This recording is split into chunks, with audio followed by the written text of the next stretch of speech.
دین کیا ہے یہ بھی بات سمجھ میں آئے، اور اس سے بھی اہم تر یہ کہ دین چاہتا کیا ہے، ہمارے دین کی طرف سے ہم پر کیا ذمہ داریاں عائد ہوتی ہیں، یہ بات از روئے قرآن واضح ہو جائے۔ یہ ہے مقصد ان اجتماعات کا۔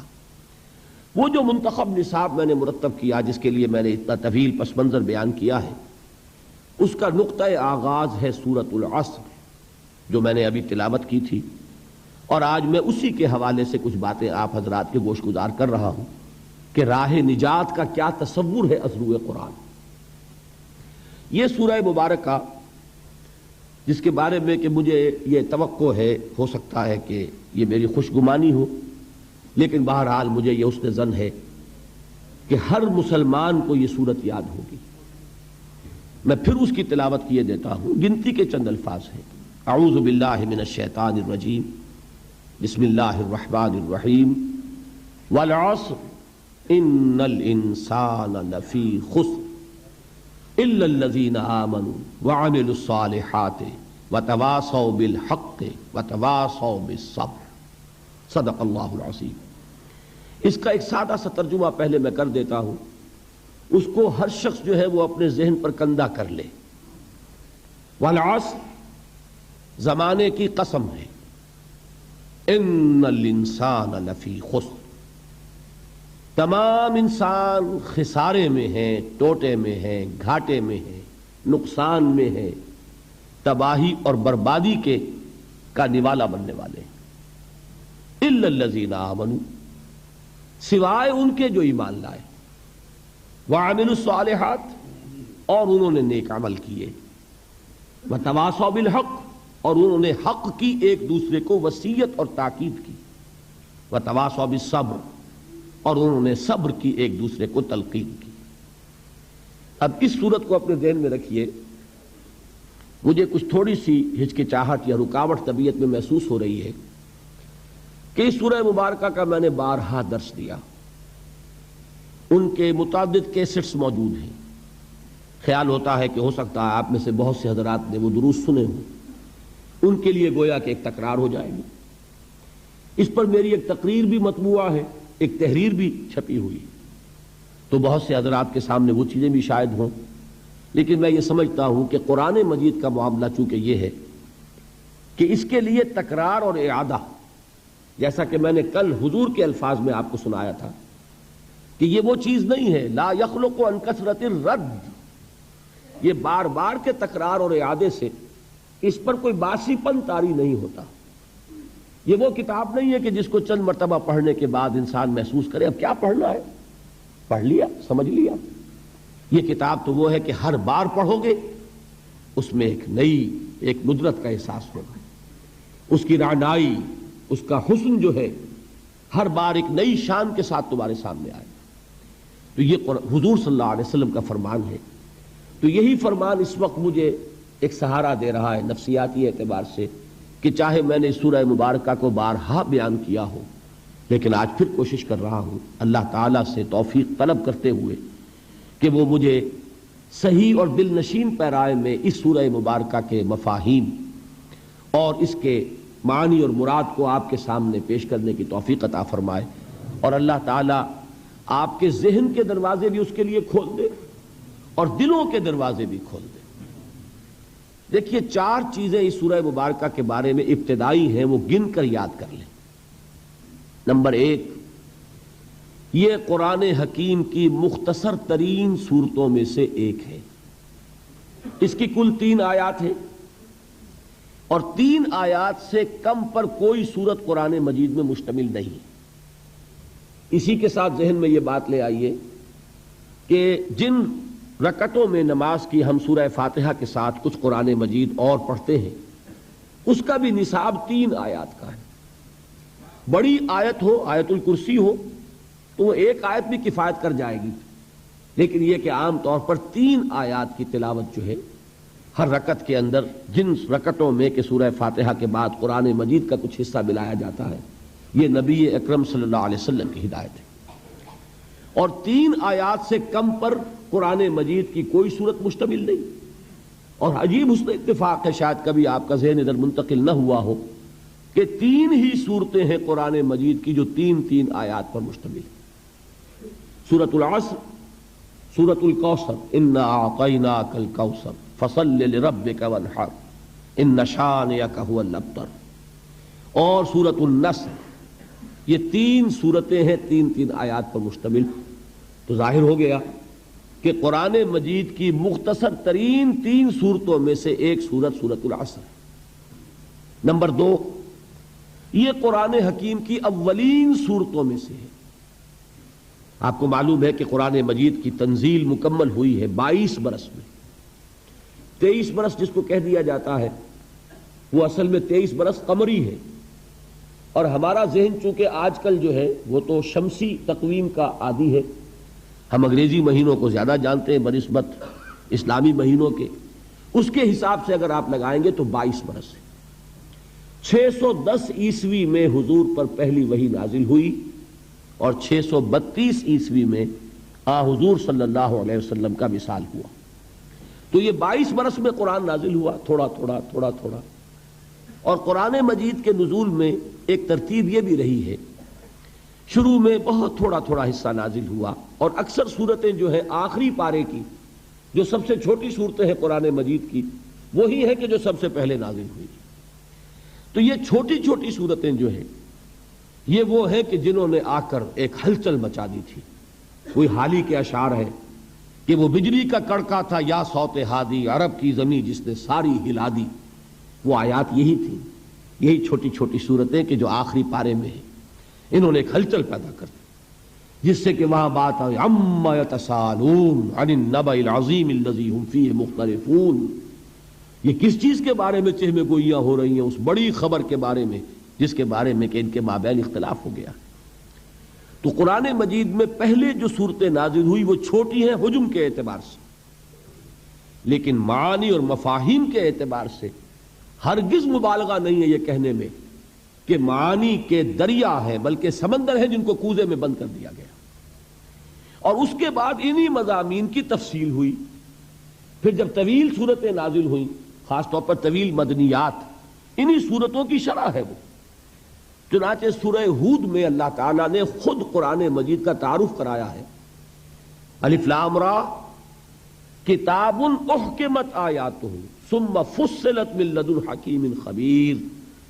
یہ وہ کتاب ہے قرآن جس کی آیات پہلے محکم کی گئیں، مضبوط کی گئیں۔ یہ چھوٹے چھوٹے جملوں کے اندر معانی کے سمندر جو ہیں وہ بند کیے گئے، پھر ایک حکیم اور خبیر ہستی کی طرف سے ان کی تفصیل بیان ہوئی۔ تو یہ قرآن مجید کا ایک خاص اسلوب ہے۔ تو یہ نوٹ کیجئے کہ سورۃ العصر بھی قرآن حکیم کی اولین صورتوں میں سے ایک ہے۔ تیسری بات یہ نوٹ کیجئے، ہر زبان کی ادب میں آپ کے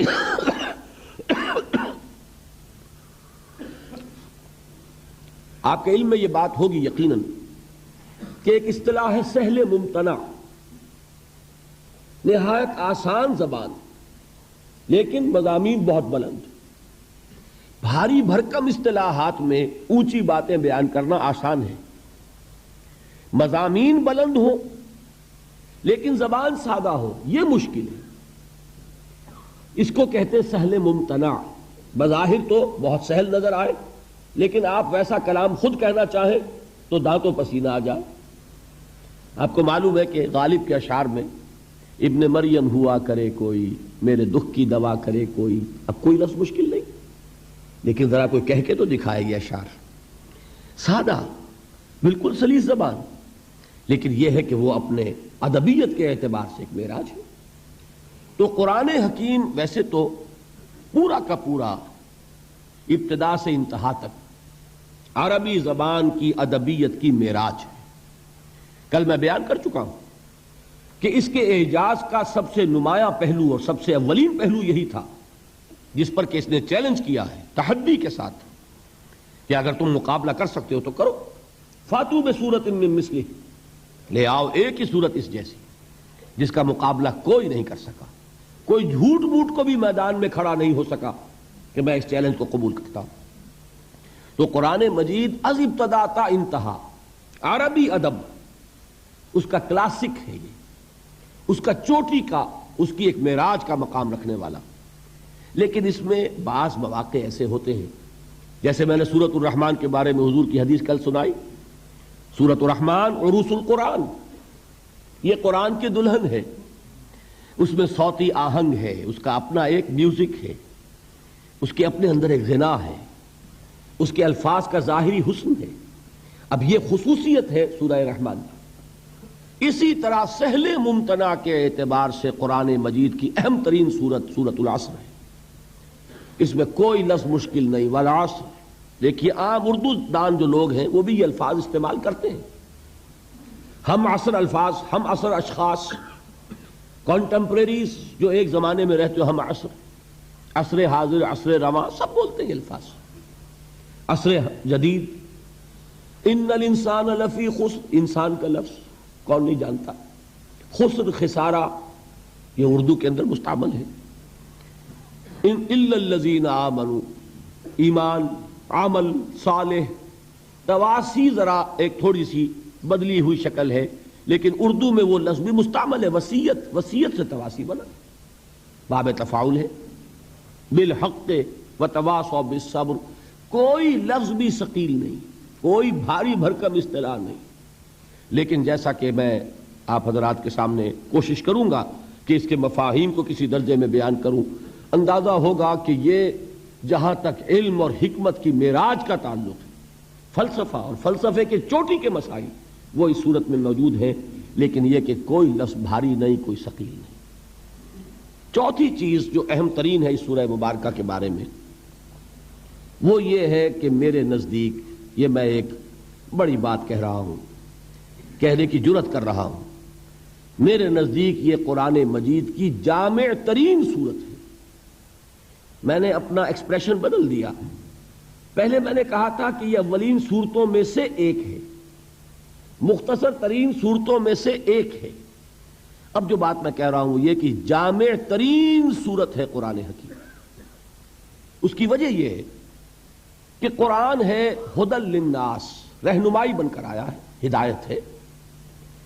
اس ہدایت کے راستے کو، صراط مستقیم کو، جس قدر جامعیت کے ساتھ اس صورت نے بیان کیا ہے، قرآن مجید میں آپ دیکھیں گے ایمان کی بحث ہے، مکی صورتوں میں طویل مباحث ایمان کے، پھر اعمال صالحہ کی بحث، عبادات کی بحث، اخلاقیات کی بحث، معاملات کی بحث، یہ سب کیا ہے؟ عمل صالح کی تشریح۔ پھر تواصی بالحق، جہاد، امر بالمعروف نہی عن المنکر، یہ سب کیا ہے؟ یہ تواصی بالحق کی شرح ہے۔ قرآن مجید کے تمام مضامین کو جامع ترین صورت میں پیش کرنے والی صورت وہ سورۃ العصر ہے۔ اس کا احساس صحابہ کرام کو تھا، چنانچہ ہمیں ایک روایت ملتی ہے، کان الرجلان من اصحاب النبی صلی اللہ علیہ وسلم اذا التقیا لم يتفرقا حتى يقرأ احدهما على الاخر سورۃ العصر ثم يسلم احدهما على الاخر۔ حضور صلی اللہ علیہ وسلم کے صحابہ میں سے جب دو حضرات کی آپس میں ملاقات ہوتی تھی تو وہ اس وقت تک ایک دوسرے سے جدا نہیں ہوتے تھے جب تک کہ ایک دوسرے کو سورۃ العصر سنا نہیں لیتے تھے، پھر وہ ایک دوسرے کو سلام کرتے تھے اور علیحدہ ہوتے تھے۔ اب آپ اندازہ کیجئے کیوں، بعد میں یہ بات واضح ہو جائے گی کہ اس کا سبب کیا ہے۔ صحابہ کا کوئی عمل حکمت سے خالی نہیں تھا، قرآن مجید کی قدر و قیمت کے اصل جاننے والے صحابہ کرام ہیں، ان کا یہ طرز عمل اور سورہ مبارکہ کے ساتھ یہ لگاؤ اور یہ تعلق۔ ویسے آپ کو معلوم ہے قرآن مجید کی سورتوں کی سردار کون سی سورت ہے؟ سورۃ الاخلاص، اس لیے کہ اس کو حضور نے سنوں سے قرآن کے مساوی قرار دیا، ایک تہائی قرآن کے برابر۔ 4 آیتیں ہیں لیکن ایک تہائی قرآن کے مساوی۔ اس کی وجہ کیا ہے؟ کہ اسلام کی جڑ بنیاد ہے توحید، لیکن یہ کہ اس توحید کا جامع ترین بیان سورۃ الاخلاص میں، تو گویا کہ یہ جڑ ہے، اس پہلو سے اہم ترین صورت ہے۔ لیکن ظاہر بات ہے کہ توحید حصہ ہے ایمان کا، گویا کہ صرف ایمان کے ایک پہلو کو یہ صورت بیان کر رہی ہے، اعمال کی کوئی بحث نہیں، تواصی بالحق کی کوئی بحث نہیں، تواصی بالصبر کی کوئی بحث نہیں۔ اس اعتبار سے اسے جامع ترین صورت نہیں کہیں گے، اہم ترین تو ہے، اس لیے کہ توحید ہی جڑ ہے، بنیاد ہے۔ اسی طریقے سے آیت الکرسی، حضور نے فرمایا یہ تمام آیات قرآنیہ کی سردار ہے. اس کی وجہ بھی وہی توحید، اس لیے کہ ہمارا دین حقیقت میں دین توحید ہے. لیکن جامعیت ایک اور شے ہے. قرآن کے مضامین کا احاطہ کر لینا، یہ واقعہ یہ ہے کہ وہ جیسی کہ جس صورت میں کہ یہ بات سورۃ العصر میں سامنے آتی ہے اور کسی صورت میں نظر نہیں آئے گی. ہاں، دین کے فلسفے کے لیے نہایت جڑ اور بنیاد کی چیز سورۃ الفاتحہ ہے، جو مقدمہ ہے قرآن کا، جو گویا کہ دیباچہ ہے قرآن کا، جسے ام القرآن کہا گیا. وہ سورہ مبارکہ 7 آیات، وَلَقَدْ آتَيْنَاكَ سَبْعًا مِنَ الْمَثَانِي وَالْقُرْآنِ الْعَظِيمِ. لیکن یہ کہ جامعیت کے اعتبار سے عرض کر رہا ہوں کہ جامع ترین سورت سورۃ العصر. میں نے ایک تو صحابہ کرام کا عمل آپ کے سامنے رکھا، دوسرے امام شافعی رحمۃ اللہ علیہ کے 2 اقوال ملتے ہیں، وہ بھی آپ کو سنانا چاہتا ہوں. ایک قول تو ان کا بہت مشہور ہے، لو تدبر الناس هذه السورۃ لوسعتهم. اگر لوگ صرف اس ایک سورت پر تدبر کریں، غور کریں، اس کی گہرائیوں میں اترے، تو یہ سورت ان کی ہدایت کے لیے کافی ہو جائے. ایک اور قول ہے امام شافعی رحمۃ اللہ علیہ کا، جو نقل کیا ہے مفتی محمد عبدہ نے اپنی تفسیر میں، کہ لو لم ينزل من القرآن سواها لکفت الناس. اگر قرآن مجید میں سے سوائے سورۃ العصر کے کوئی اور سورت نازل نہ ہوتی، کوئی اور حصہ نازل نہ ہوتا، تو یہ بھی لوگوں کی ہدایت کے لیے کافی تھی. اس سے اندازہ آپ کو ہو سکتا ہے کہ امام شافعی رحمۃ اللہ علیہ کے نزدیک اس سورہ مبارکہ کی کیا عظمت ہے. تو 4 چیزیں میں نے عرض کی ہیں، میں اس طور سے اب بیان کر رہا ہوں. ایک ہوتا ہے خطابت کا انداز، ایک ہے درس کا انداز. درس کہتے ہیں کسی چیز کو گھسنا، پھر مٹانا، پھر گھسنا. جیسے بچہ لکھتا ہے سلیٹ پر، پھر مٹاتا ہے، پھر لکھتا ہے، یہ درس ہے. درس میں کوشش ہوتی ہے کہ ایک چیز ذہن میں اتر جائے، وہ نقش ہو جائے، یادداشت میں محفوظ ہو جائے. لہذا یہ 4 باتیں پھر نوٹ کیجئے. یہ قرآن مجید کی اولین صورتوں میں سے ہے، قرآن مجید کی مختصر ترین صورتوں میں سے ہے، سہل ممتنع کی سب سے اعلیٰ مثال ہے قرآن میں، اور نمبر 4 یہ جامع ترین صورتوں میں سے ہے. اب آئیے، اس سے پہلے کہ آگے بڑھیں، قرآن مجید کے فہم کے 2 درجے ہیں، ان کو پہلے سمجھ لیجئے. یہ ہمارے پورے درس میں انشاءاللہ یہ چیز بطور تمہید آپ کو کام دے گی. قرآن مجید کے فہم کا ایک درجہ ہے جسے قرآن کہتا ہے تذکر بالقرآن. تذکر کے معنی نصیحت اخذ کر لینا، سبق حاصل کر لینا. جیسے آپ بچپن میں جب انگریزی ہم پڑھتے تھے، آپ کو بھی یاد ہوگا، ایک کوئی سٹوری آپ نے لکھی اور پھر لکھا مورل لیسن. اس کہانی کا سبق کیا ہے، اس سے حاصل کیا ہوا، کیا سبق ہمیں اس سے ملا. تو یہ در حقیقت لب لباب ہے کہ اس کہانی کا یہ سبق ہے، اس کا یہ مورل لیسن ہے جو ہمیں حاصل ہوا. ایک ہے قرآن مجید سے اس کے اصل سبق کو حاصل کر لینا، اس کو قرآن کہتا ہے تذکر، یاد دہانی، نصیحت اخذ کر لینا. اور اس کے اعتبار سے قرآن مجید کا یہ دعویٰ ہے، بلکہ اللہ کا دعویٰ ہے وَلَقَدْ يَسَّرْنَا الْقُرْآنَ لِلذِّكْرِ فَهَلْ مِن مُدَّكِرٍ. یہ 4 مرتبہ سورہ قمر میں یہ آیت آئی ہے. ہم نے اس قرآن کو تذکر کے لیے انتہائی آسان بنا دیا. یہ اتنی سادہ کتاب ہے، کتاب مبین. ایک شخص اس کو پڑھتا چلا جائے، وہ فلسفی نہ ہو، منطقی نہ ہو، اس نے کوئی اعلیٰ علوم حاصل نہ کیے ہوں، لیکن اگر اس کا تھوڑا سا عربی زبان کے ساتھ اس کی ایک یعنی واقفیت کا معاملہ ہو، تو وہ اس سے جو اس کا اصل لب لباب ہے وہ حاصل کرتا چلا جائے. اس لیے کہ دیکھیے قرآن مجید نازل ہوا انسانوں کی ہدایت کے لیے. انسانوں میں بدو بھی تھے، انسانوں میں کاشتکار بھی ہیں، انسانوں میں مزدور بھی ہیں، انسانوں میں فلسفی بھی ہیں، حکماء بھی ہیں، اہل منطق بھی ہیں. تو قرآن تو سب کے لیے ہدایت بن کر نازل ہوا نا. لہذا اس نے وہ انداز اختیار کیا ہے کہ ایک عام بدو بھی اس کو سنے تو اسے محسوس ہو کہ میرے دل کی پکار ہے. یہ جو کچھ دیکھنا تقریر کی لذت کے جو اس نے کہا، میں نے یہ جانا کہ گویا یہی میرے دل میں تھا، ورنہ یہ کہ وہ کیسے قرآن سے سبق حاصل کرے گا.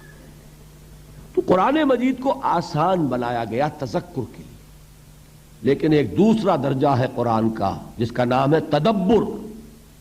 افلا یتدبرون القرآن ام علی قلوب اقفالها، کیا یہ قرآن پر تدبر نہیں کرتے؟ تدبر کسے کہتے ہیں؟ یہ دبر سے بنا ہے، کسی چیز کا پیچھا پکڑ لینا۔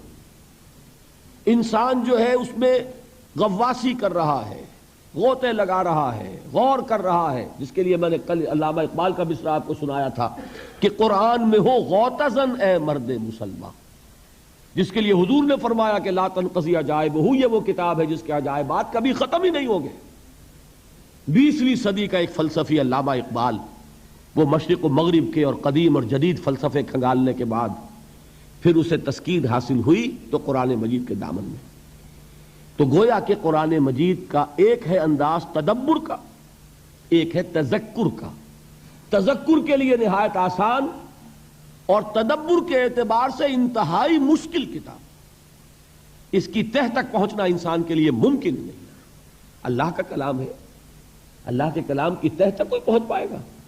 ناممکن۔ یہ ایک باؤنڈ لیس ہے، اس کی کوئی حدود نہیں ہے، یہ کلام مطلق ہے۔ کلام متکلم کی صفت ہوتا ہے، یہ کلام ہے اللہ کا، یہ اللہ کی صفت ہے۔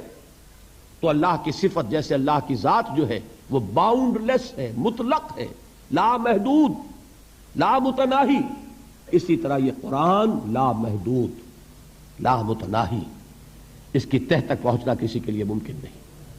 اسی لیے حضور نے فرمایا لا تنقضی عجائبہ، اس کے عجائب کبھی ختم نہیں ہوگی، اس پر غور کرنے والے غور کرتے رہیں گے، علم اور حکمت کے موتی نکالتے چلے جائیں گے، لیکن یہ کہ اس کی یہ کان ختم ہونے والی نہیں ہے، ہر دور میں نئے موتی، نئے علم و حکمت کی جواہرات جو ہے وہ اس سے نکالے جاتے رہے۔ تو تدبر کے اعتبار سے میں آپ کو ایک روایت سناتا ہوں۔ حضرت عبداللہ ابن عمر رضی اللہ تعالی عنہما صحابی ہیں، حضرت عمر کے صاحبزادے ہیں، خود صحابی ہیں۔ وہ یہ فرماتے ہیں کہ میں نے صرف سورہ بقرہ پر 8 برس تک تدبر کیا۔ اب آپ بتائیے، انہیں عربی نہیں سیکھنی تھی، صرف و نحو نہیں سیکھنی تھی، عربی مادری زبان، انہیں جسے ہم کہتے ہیں شان نزول، اس کے لیے کوئی کھود کرید کرنے کی ضرورت نہیں تھی، وہ تو خود اس ماحول میں تھے جس میں قرآن نازل ہو رہا ہے، وہ سارا پس منظر ان کی نگاہوں کے سامنے ہے۔ He was himself a part of that environment، وہ تو خود اس ماحول کا ایک جز تھے جس ماحول میں قرآن نازل ہو رہا ہے۔ تو انہیں تو کوئی چھان بین کرنے کی ضرورت نہیں کہ یہ آیت کس واقعے پر نازل ہوئی، اس آیت کا کیا پس منظر ہے، اس کا کیا شان نزول ہے۔ عربی ان کی گھر کی، پھر یہ کہ وہ خود اس ماحول میں ہے جس میں قرآن نازل ہو رہا ہے، سن رہے ہیں براہ راست محمد الرسول اللہ صلی اللہ علیہ وسلم سے۔ پھر کیا چیز تھی کہ 8 برس تک تدبر کر رہے ہیں صرف سورہ بقرہ میں۔ سورہ بقرہ قرآن مجید کا 12واں حصہ بنے گا نا، 12ویں سے بھی کم، 13واں بنے گا شاید۔ اس حساب سے جمع کیجئے تو 13 8 104، 104 برس تو ہونے چاہیے تو قرآن مجید پر تدبر کے۔ کس کو؟ صحابی کو۔ تو تاب دیگراں چے رسد، ہم تک وہ معاملہ پہنچے گا تو ہمیں تو 1000 برس کی عمر چاہیے، تب بھی میں آپ سے عرض کرتا ہوں کہ قرآن پر تدبر کا حق ادا نہیں کیا جا سکتا۔ یہ تو جنریشن آفٹر جنریشن، نسلاً بعد نسل لوگ اپنی زندگیاں لگائیں گے۔ امام راضی یہ نہیں کہہ سکے کہ میں نے پورا قرآن سمجھ لیا۔ 30 جلدوں میں تفسیر لکھنے والا شخص جو اپنے وقت کے فلسفہ اور علم کلام کے معراج پر پہنچا ہوا ہے، منطق جس کی گھر کی لونڈی ہے، جس کے لیے کہ صرف اور نحو جو ہے وہ ایسے ہے کہ جیسے جن سے کہ انسان کھیلتا ہو، کھلونے ہو، لیکن بعض مقامات قرآن مجید کے ایسے آتے ہیں کہ جیسے انسان قلم رکھ دے، گھٹنے ٹیک دے۔ وہ آیہ مبارکہ کل آئی تھی غالباً حافظ عرفان صاحب کے بیان میں، سورہ حدید کی آیت ہے هو الاول والآخر والظاہر والباطن۔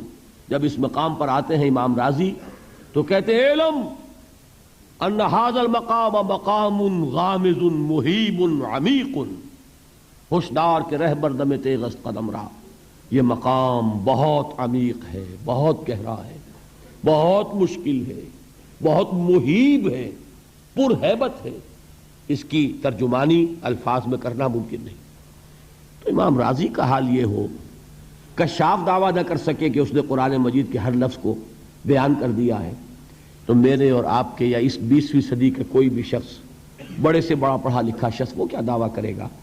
تو جان لیجئے کہ قرآن مجید کے فہم کے یہ دو درجے ہیں۔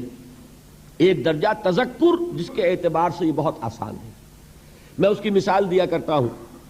آپ تو چونکہ سمندر سے بہت قریب رہتے ہیں اور یہ گزرگاہ ہے، تیل کے ٹینکرز یہاں سے گزرتے رہتے ہیں۔ کبھی کوئی ٹینکر جو ہے اگر لیک کر جائے تو تیل جو ہے وہ پانی کی سطح پر رہتا ہے۔ تو اسی طریقے سے قرآن مجید کی جو اصل حکمت ہے، اس کا جو اصل سبق ہے، جو یہ سکھانا چاہتا ہے، وہ قرآن کی سطح پر ہے۔ البتہ یہ کہ سمندر کی گہرائی کون ناپے گا، اسی طریقے سے قرآن مجید کی گہرائی کو ناپنا یہ ممکن نہیں۔ وہ ہے تذکر بالقرآن، یہ ہے تدبر قرآن۔ اب ذرا غور کیجئے، تذکر کے اعتبار سے سورہ مبارکہ کو سامنے رکھیے، والعصر ان الانسان لفی خسر الا الذین آمنوا وعملوا الصالحات وتواصوا بالحق وتواصوا بالصبر۔ یہ دیکھیے ایک جملہ بنا ہے، اتنی سی سرک و نحو تو میں سمجھتا ہوں کہ آپ میں سے اکثر حضرات کو آتی ہوگی، عربی بول چال تو آپ کو سب کو ہی آ گئی ہے یہاں پہ جو رہتے ہیں۔ تھوڑی سی سرک و نحو، والعصر، زمانے کی قسم ہے، جملہ پورا نہیں ہوا، آیت پوری ہو گئی، جملہ تو پورا نہیں جب تک کہ یہ نہ بتایا جائے کہ قسم کس چیز پر کھائی گئی۔ ان الانسان لفی خسر، یہ مکمل جملہ ہے۔ الا الذین آمنوا وعملوا الصالحات، یہ مستثنیٰ ہے۔ مستثنیٰ منہ کیا ہے، کس چیز سے مستثنیٰ کیا گیا ہے، جب تک اس کے ساتھ جوڑیں گے نہیں مطلب سمجھ میں نہیں آئے گا۔ تو اصل میں یہ تینوں آیتیں مل کر ایک مکمل جملہ بنتی ہیں۔ زمانے کی قسم ہے، تمام انسان برباد ہونے والے ہیں سوائے ان کے جو ایمان لائے، اور جنہوں نے نیک عمل کیے، اور جنہوں نے ایک دوسرے کو حق کی تاکید کی، اور جنہوں نے ایک دوسرے کو صبر کی نصیحت کی۔ اب اس جملے کو اپنے سامنے رکھیے، پہلا سبق کیا حاصل ہوا؟ پہلا تذکر کیا ہے؟ انسان کی کامیابی اور ناکامی کا ایک معیار ہے جو ہمارے سامنے آ رہا ہے، اور یہ ہر شخص جانتا ہے کہ ہم جو بھاگ دوڑ دنیا میں کر رہے ہیں، صبح سے شام تک کی مشقت، آپ لوگ اکثر اپنے گھر والوں کو چھوڑ کر آئے ہوئے ہیں یہاں، کتنی محنت ہے، کتنی مشقت ہے، کتنی مشکلات اٹھا رہے ہیں، لیکن یہ سب کچھ کیوں کر رہے ہیں؟ کامیابی کے حصول کے لیے۔ البتہ کامیابی کے معیارات ہیں، ہمارے ذہنوں میں جو معیارات بیٹھے ہوئے ہیں وہ کیا ہیں؟ کامیابی پیسے سے ہے، کامیابی جائیداد سے ہے، کامیابی کاروبار سے ہے، کامیابی شہرت سے ہے، کامیابی اقتدار سے ہے۔ یہ معیارات ہیں۔ جو جتنا دولت مند اتنا کامیاب، جو جتنا مشہور اتنا کامیاب، جو جتنا پاپولر اتنا کامیاب، جو حکومت پر پہنچ گیا کامیاب، جس نے بڑا کاروبار جما لیا کامیاب، جس نے بہت جائیداد بنا لی کامیاب۔ یہی ہے اصل میں ساری بس کی گانٹھ۔ جو تصور کامیابی کا ہوگا اسی کے مطابق آپ کی بھاگ دوڑ ہوگی، اسی کے لیے جد و جہد ہوگی، اسی کے لیے توانائیاں صرف ہوں گی، اسی کے لیے دن رات کی مشقت ہوگی۔ یہ ہے اصل شے جس کی یہاں نفی ہو رہی ہے۔ کامیابی دولت سے نہیں، کامیابی شہرت سے نہیں، کامیابی اقتدار اور طاقت اور حکومت سے نہیں، بلکہ کامیابی ہے ایمان سے، عمل صالح سے، تواصی بالحق سے، تواصی بالصبر سے۔ آپ غور کیجئے اس نقطہ نظر کا، اس ایٹیچیوڈ کا، یہ جو مینٹل ایٹیچیوڈ ہے، اس کا بدل جانا ہی انسانی شخصیت کے اندر انقلاب برپا کرے گا۔ اب آپ کا نتیجہ کیا نکلا؟ اگر تو دولت سے کامیابی ہوتی تو قارون بہت کامیاب تھا، اگر حکومت سے کامیابی ہوتی تو فرعون اور نمرود بہت کامیاب تھے۔ کامیابی ان سے نہیں ہے۔ کامیابی انسان دولت میں قارون کی دولت تک پہنچ جائے اور دنیا میں دبدبہ اور اقتدار اور سلطنت اور حکومت کے اعتبار سے وہ نمرود اور فرعون کا مقام حاصل کر لے، وہ ناکام ہے، خائب ہے، خاسر ہے، برباد ہے۔ اور ابو ذر غفاری کامیاب ہیں، چاہے ان کے پاس کچھ نہیں تھا، جھونپڑی تک نہیں تھی، کوئی گھر نہیں تھا۔ حضور نے فرمایا ہے اللہ کے کچھ بندے ایسے ہوتے ہیں جو کسی محفل میں جانا چاہیں تو انہیں اجازت نہ ملے، جو کہیں اگر رشتہ کرنا چاہیں کوئی ان سے رشتہ کرنے کو تیار نہ ہو، کہیں کوئی سفارش کرنا چاہے تو ان کی کوئی بات ہی نہ سنے۔ لیکن اللہ کے ہاں ان کا وہ مقام ہے کہ اگر بھولے سے بھی کسی بات پر قسم کھا بیٹھتے ہیں تو اللہ ان کی قسم کی لاج رکھتا ہے۔ یہ ہے فرق، یہ جان لیجئے اچھی طرح۔ اس بات کا مان لینا آسان، اس پر سبحان اللہ کہنا آسان، لیکن اس کے مطابق آپ کے اپنے ذہن کا بدل جانا بہت مشکل، اس لیے کہ ہم متاثر ہوتے ہیں اپنے ماحول سے۔ کوئی بڑا محل ہے، دیکھ کر ایک دفعہ جھرجھری آتی ہے، کوئی بڑی سی 20 فٹ لمبی کار سناٹے کے ساتھ آپ کے پاس سے گزر گئی، ایک دفعہ اعصاب کے اندر ارتعاش ہوتا ہے، محسوس ہوتا ہے بڑے یہ نصیبے والے لوگ ہیں، بڑے خوش نصیب، بڑے کامیاب، حالانکہ کچھ معلوم نہیں کہ یہی سب سے بڑی بد نصیبی ہو سکتا ہے کہ یہی سب سے بڑی ناکامی ہو۔ اگر ذہنوں میں یہ بات بیٹھ جائے کامیابی کس شے سے ہے، یہی وجہ دیکھیے قرآن مجید میں بارہا آپ دیکھیں اولئک ھم المفلحون، یہ ہے لوگ کامیاب ہونے والے۔ آج یہ آپ نے نماز میں وہ آیات سنی، یا ایھا الذین آمنوا ارکعوا واسجدوا واعبدوا ربکم وافعلوا الخیر لعلکم تفلحون۔ اے ایمان والو، رکوع کرو، سجدہ کرو، اپنے رب کی پرستش اور بندگی کرو اور اچھے کام کرو تاکہ تم کامیاب ہو جاؤ۔ تو کامیابی کن چیزوں سے ہے، یہ ہے سب سے بڑا سبق۔ یہ ہمارے دل میں اگر بات بیٹھ جائے، ٹھک جائے، تو زندگی بدل جائے گی، صبح و شام بدل جائیں گے، نقشے بدل جائیں گے، بھاگ دوڑ کا رنگ بدل جائے گا، ویلیو سٹرکچر بدل جائے گا۔ آج وہ ایک چیز نہایت اہم نظر آ رہی ہے، کل نہایت غیر اہم نظر آئے گی۔ جیسے کہ حضور کی حدیث ہے، مالی ولی دنیا، مجھے تمہاری اس دنیا سے کیا سروکار، انما مثلی کراکب استظل تحت شجرۃ ثم راح فترکھا، میری مثال تو اس سوار کی سی ہے جو تھوڑی دیر کے لیے ایک درخت کے سائے میں ٹھہرتا ہے سستانے کے لیے، پھر وہ اپنا راستہ لیتا ہے، اسے اس درخت سے کوئی مستقل تعلق اس کا نہیں ہے، وہ اس کا گھر نہیں، وہ اس کی منزل نہیں۔ اسی طرح یہ دنیا میرا گھر نہیں ہے۔ اب دیکھیے ہم کہتے ہیں انا للہ و انا الیہ راجعون، ہم تو مسافر ہیں، ہم اللہ کے پاس سے آئے، اللہ کی طرف ہمیں لوٹ جانا ہے۔ کن فی الدنیا کانک غریب و عابر سبیل، حضور فرماتے ہیں دنیا میں ایسے رہو جیسے کہ تم اجنبی ہو یا راہ چلتے مسافر۔ لیکن یہ طرز عمل کب ہوگا؟ جبکہ یہ آیت ہمارے ذہنوں کے اندر بیٹھ گئی ہو، والعصر ان الانسان لفی خسر الا الذین آمنوا وعملوا الصالحات وتواصوا بالحق وتواصوا بالصبر۔